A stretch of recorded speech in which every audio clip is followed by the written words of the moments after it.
நாளைக்கான வீடியோ தாங்க வந்திருக்கு. வீடியோ வந்து சூப்பரா இருந்துச்சு அப்படின்னு தான் சொல்லணும். நம்ம சுடர் இருக்காங்கல்ல, சுடர் வந்து எழிலுக்கு வந்து சமைச்சு கொண்டு போய் அங்கே ஹாஸ்பிட்டல்லே கொண்டு போகிறாங்க அப்படின்னு தான் சொல்லணும். அதெல்லாம் பார்க்குறவங்க சேனலை மட்டும் மறக்காமல் லைக் அண்ட் சப்ஸ்கிரைப் மட்டும் பண்ணிடுங்க. ஃபஸ்ட்டு எடுத்தோடனே காலையில் எழுந்திரிச்ச உடனேயும் சுடர் வந்து ஆசையாக வந்து எல்லாத்துக்கும் சமைக்கிறாங்க. சமைச்ச உடனே யாருமே சாப்பிட மாட்டேன்னு சொல்கிறாங்க. குழந்தைங்க யாருமே சாப்பிட மாட்டேங்கிறாங்க. அந்த இடத்துல எழில் இருக்கார்ல, எழில் வந்து நான் சாப்பிட மாட்டேன் அப்படிங்கிற மாதிரி சொல்லிட்டு இருக்காங்க. அம்மா எனக்கு வந்து வெளியில் வேலை இருக்குது, நான் போய் சாப்பிட்டுக்கிறேன் அப்படிங்கிற மாதிரி எழில் சொல்கிறாரு. இல்லைப்பா நீ சாப்பிட்டு தான் போகணும் அப்படிங்கிற மாதிரி வந்து அவங்க அம்மா சொல்லிடுறாங்க. அம்மா என்னம்மா நீங்கள் அப்படிங்கிற மாதிரி சொன்னோம். நீ என்னைக்குப்பா வெளியில் சாப்பிட்ட? எப்போயுமே நீ வீட்டில் தான் சாப்பிடுவ, என்ன இது புதுசாக வந்து நான் வெளியில் போய் சாப்பிட்றேன்லாம் சொல்லிக்கிட்டு இருக்கேன், ஒழுங்கா வீட்டில் சாப்பிட்டு போப்பா அப்படிங்கிற மாதிரி வந்து கனவழி அம்மா வந்து சொல்கிறாங்க. சரிம்மான்னு சொல்லிவிட்டு சுடர் வச்சு அதை ஏதோ சாப்பிட பேருக்குன்னு சாப்பிட்டுட்டு அந்த இடத்துலேருந்து விறுவிறுன்னு கிளம்பி போயிடுறாங்க.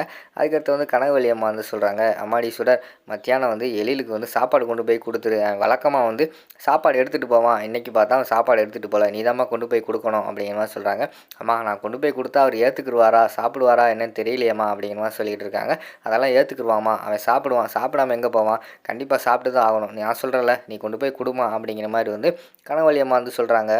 இந்த பக்கம் பார்த்தா சுடருக்கு பயமாக இருக்குது, நம்ம போய் கொடுத்தா சாப்பிடுவாரா என்னன்னு தெரில, ஆல்ரெடி வந்து நம்ம மேலே கோவமாக இருக்காரு, என்ன பண்ணுறதுன்னு தெரியாமல் யோசிச்சுக்கிட்டே இருக்காங்க. சரி சாப்பாடு எடுத்து வைப்போம்னு சொல்லிட்டு சாப்பாடெல்லாம் கேரியர்லலாம் எடுத்து வச்சிடுறாங்க. எடுத்து வச்சுட்டு வீட்டுக்கு வெளியில் நின்று மறுபடியும் யோசிச்சுக்கிட்டு இருக்காங்க. இந்த கனகவழி அம்மா வேறு கொண்டு போய் சாப்பாடு கொடுன்னு சொல்கிறாங்க. ஆனால் அவர் பார்த்தாங்க என்ன கோவத்தில் இருக்கான்னு தெரில, ஆல்ரெடி நம்ம மேலே வேறு பயங்கரமான கோவத்தில் இருக்கார், அங்கே போய் கொடுத்தா திருப்பி அடிச்சிட்டாருன்னா என்ன பண்ணுறது, அது வேறு எனக்கு பயமாக இருக்கே அப்படின்னு சொல்லிட்டு யோசிச்சுக்கிட்டே இருக்காங்க. சரி அம்மா சொல்லிட்டாங்க கொண்டு போய் கொடுப்போம் அப்படின்னு சொல்லிட்டு அவங்க ஒரு பக்கம் வச்சுட்டு ஹாஸ்பிட்டல் போகிறாங்க. ஹாஸ்பிட்டலில் போய் டேரெக்டாக வந்து ஒரு எழிலோட ரூமுக்கு போகிறாங்க. ரூமுக்கு போனோடனே ஏய் நீ இங்கே எதுக்கு வந்த, யார் கேட்டிங்க வந்த அப்படிங்கிற மாதிரி எல்லாம் எழில் கேட்காங்க. நான் யாரை கேட்கணும், நான் வந்து உங்கள் பொண்டாட்டி, எனக்கு இங்கே வர்றதுக்கு எல்லா ரைட்ஸ் இருக்குது சரியா அப்படிங்கிற மாதிரி சொல்லிட்டு விறுவிறுன்னு உள்ளே வராங்க. எதுக்கு இப்போ நீ வந்த, எதுக்கு இந்த பாத்திரத்தெல்லாம் எடுத்துகிட்டு வந்திருக்கேன் அப்படிங்கிற மாதிரி சொன்னோடனே உங்களுக்காக தான் சாப்பாடு கொண்டு வந்திருக்கேன் அப்படிங்கிற மாதிரி சொல்கிறாங்க.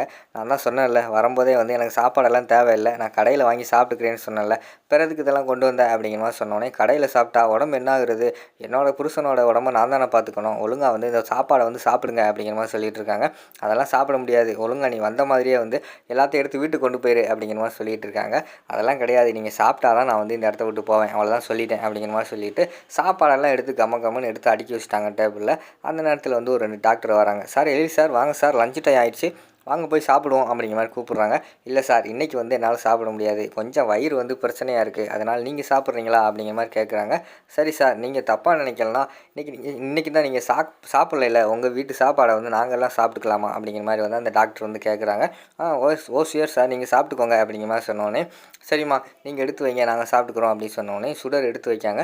ஆனால் டாக்டர் 2 பேர் சாப்பிட ஆரம்பிச்சிட்டாங்க. மனமே கமன்னு வந்துக்கிட்டு இருக்கு. அதை பார்த்தோன்னே எழிலுக்கே மனசு மாறிடுது. அப்படியே எச்சியெல்லாம் முழுங்குற மாதிரி காட்டிக்கிட்டு இருக்காங்க. அதுக்கடுத்து டாக்டர் எல்லாருமே சாப்பிட்டு முடிச்சிடுறாங்க. சார் சாப்பாடு சூப்பராக இருக்குது சார், பொய் சொல்லலை, உண்மையாகவே சொல்கிறேன், உங்கள் மனைவியோட கைப்பக்குவம் வந்து சூப்பர், நல்லா சாப்பிட்டோம், திருப்தியாக சாப்பிட்டோம் சார் அப்படின்னு சொல்லிட்டு அந்த 2 டாக்டர் வந்து கிளம்பி போயிடுறாங்க. அடுத்து வந்து நம்ம சுடர் வந்து சொல்கிறாங்க ஜாடமாடையா, என்ன பண்ணுறது சூப்பரான சாப்பாடு, சில பேருக்கு சாப்பிட்றதுக்கு தான் கொடுத்து வைக்கலையே அப்படிங்கிற மாதிரி சொல்லிட்டு குத்தி காட்டி பேசுகிற மாதிரி காட்டிக்கிட்டு இருக்காங்க. என்ன குத்தி காட்டிக்கிட்டு இருக்கியா, இல்லை நான் டேரெக்டாக தான் பேசுகிறேன், அவங்களுக்காண்டி ஆசையாக சமைச்சு கொண்டு வந்தால் நீங்கள் சாப்பிடாம அவங்களுக்கு சாப்பிட கொடுத்துட்டீங்களே அப்படிங்கிற மாதிரி சொல்கிறாங்க. உங்கள் சாப்பாடு வேண்டான்னு அர்த்தம், நீ முதல்ல கிளம்புறியா அப்படிங்கிற மாதிரி சொல்கிறாங்க. நான் இனிமேல் எதுக்கு இங்கே இருக்க போகிறேன், நான் கிளம்புறேன் அப்படின்னு சொல்லிட்டு வெளியில் போகிறாங்க. ஆமாம் நீங்கள் தான் சார் சாப்பிடுவீங்க அப்படின்னு கேட்குறாங்க சுடர். நான் வந்து பர்கர் வாங்கி வச்சிட்டேன், நான் சாப்பிட்டுக்கிறேன் நீ போ அப்படிங்கிற மாதிரி சொன்னோடனே அவங்க வெளியில் போனோடனே சரி பர்கரை சாப்பிடுவோம், வயிறெல்லாம் பசிக்குதே அப்படின்னு சொல்லிட்டு பர்கரை கடிச்சு பார்க்காரு. அது டேஸ்ட்டாகவே இல்லை. இதெல்லாம் எப்படி தான் சாப்பிட்றாங்களோ அப்படிங்கிற மாதிரி வந்து எழில் சொல்லிக்கிட்டு இருக்காங்க. அதெல்லாம் அங்கிட்டு கதவை திறந்து அங்கிட்டு வந்து சுடர் பார்த்துடுறாங்க. அதை திறந்து பார்க்க நீ இன்னும் போகலையா அப்படிங்கிற மாதிரி சொல்லி சுடர் வந்து எழில் வந்து அரட்டுற மாதிரி காட்டுறாங்க. அதோட பார்த்தீங்கன்னா இந்த எபிசோடு வந்து முடிச்சிடுறாங்க.